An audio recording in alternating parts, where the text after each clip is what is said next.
Hey guys, May Flom here for the Simon Says Stamp blog, and I am misting with some bubblegum pink onto a Dylusion stencil, and I love these stencils. They're really, the Dylusions stamps and stencils can be kind of on the wild side and a little bit intimidating perhaps as well. My biggest suggestion to you when you're using the ink sprays or any of the Dylusions line is to just kind of let go and play and have some fun and let yourself get used to the products and experiment with them and enjoy them. You can see the result right here of of using that stencil. And I'm flipping the stencil over and I'm going to try to put it kind of in a different location here. And I'm going to rub with a brayer. And the reason I'm using the brayer is just I feel like I get a better print off of this when I do it. And when I lift up, you're going to see all of the ink that was on here from stenciling, I've transferred back on there. And I could do this multiple times. I could, continue to mist and stencil and layer on all kinds of funky color and everything else that I wanted to on this paper. I could get really messy and have a lot of fun. I could also use multiple colors if I wanted, obviously. I could get other colors out here too. And if you don't have a brayer, you could just use your hand and pat it. But if you're wondering, okay, well, that's pretty messy. Well, yeah. But I was playing around with this idea and thinking, well, what could I do with this? With these Dylusions that I'm so famously messy with, what could I do in a project that would be kind of, well, by my standards, a more clean and simple project, but still using all this messy stuff? So here's what I've come up with for today, with Valentine's Day around the corner. I took this, and this is a Simon Says Stamp exclusive die, and I love it because it's just the perfect quintessential heart. But what I love most about it is it's the exact perfect size for a card or a scrapbook or whatever. But what I'm going to do is just place this on wherever I want it, and I'm going to die cut it out, okay? And once it's die cut out, there's two things. First of all, now I've got a stencil if I wanted to use a stencil of an open heart, so I can always save that. What I'm really going to do with it, though, is make it the base of my card.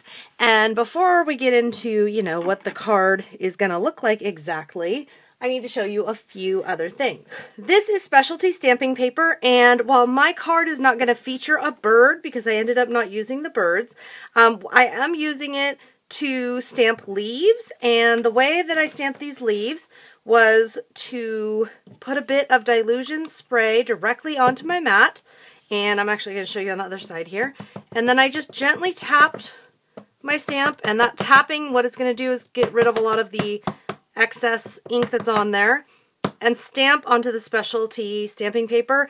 Cardstock would work too. I really like the texture of specialty stamping paper for this. I just also really I feel like it gets a really nice color going. So I'm stamping a bunch of leaves because I want to have a couple good leaves. And, I actually do this a lot with flowers and leaves ahead of time and then keep them on hand and cut them out, while I'm watching TV or use them for other projects. I just happen to not have any on hand right now, so I'm making myself a couple new ones, and I'm just going to clean this up.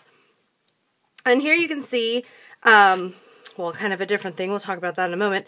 But once this is dry, I can just cut these leaves out, and you'll get kind of cool variation in color depending on exactly how much ink was on, the mist, how much was on the given area. So then I can just cut these out for my card. Another thing you're going to see on my card is a flower. And what I did was to stamp these Dylusion stamps, and at the time I was thinking about using a bird too. I ended up not. But stamp them onto this is onto specialty stamping paper. I feel like it's really good for blending and stuff like I'm going to do here. Now this one here, you can see it's all smudgy in the middle.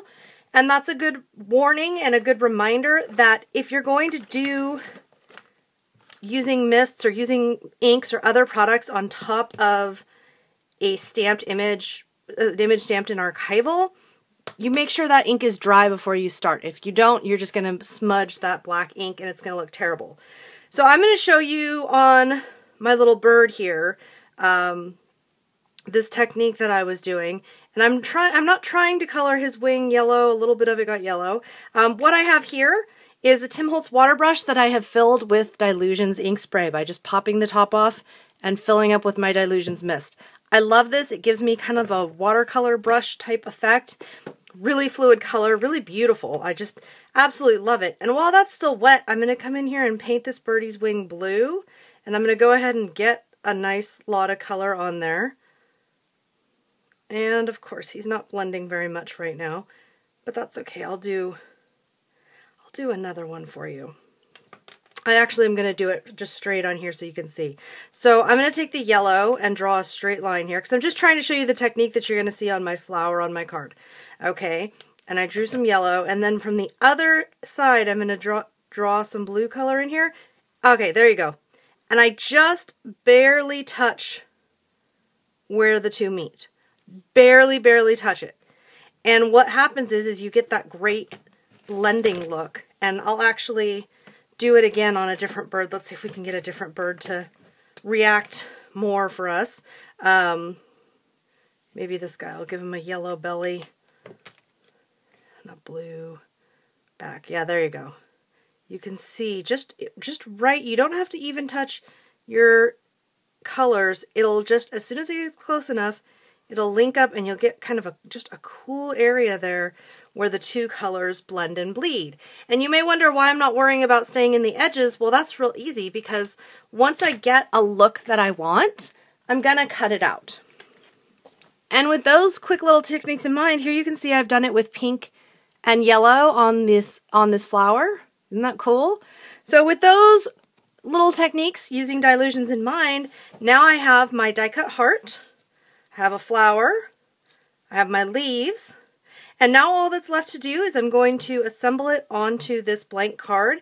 And I'm going to take this I think I'm going to use the Simon Says stamp that says love. This is an exclusive product and I think I'm going to stamp it right here. But I've got a couple different Valentine's type stamps that I'm debating on that I want to use.